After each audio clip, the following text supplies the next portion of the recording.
আপনি সুন্নি হিসাবে কলঙ্ক, আপনি আহলে হাদিস হিসাবে কলঙ্ক। আজান হওয়ার সাথে সাথে আপনি সাইড স্টেজে চলে যান। আল্লাহ তাআলা আমাদেরকে এই হাদিসগুলো, সহিহ বুখারী শরীফের আপনার 648 নম্বর হাদিস, আল্লাহ নবী বলছে যে মান আসকালা, মুনাফিকদের জন্য সবচেয়ে বেশি, আপনার গত সপ্তাহের হাদিসটা আর কি, মুনাফিকদের জন্য সবচেয়ে বেশি কষ্ট হচ্ছে ফজর এবং এশা।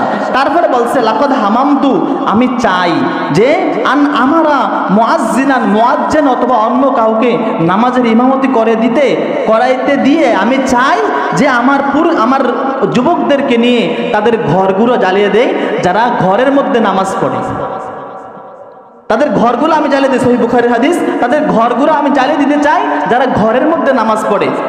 তখন সাহাবায়ে কেরাম বলছে, ইয়া রাসূলুল্লাহ, ও ঘরে তো শিশু রয়েছে, নারী রয়েছে, তাদেরকে আপনি কি করবেন? আল্লাহ নবী সাল্লাল্লাহু আলাইহি ওয়াসাল্লাম বলছে, নারীরা থাকার কারণে, শিশুরা থাকার কারণে আমি ওই ঘরগুলোকে জ্বালাইলাম না।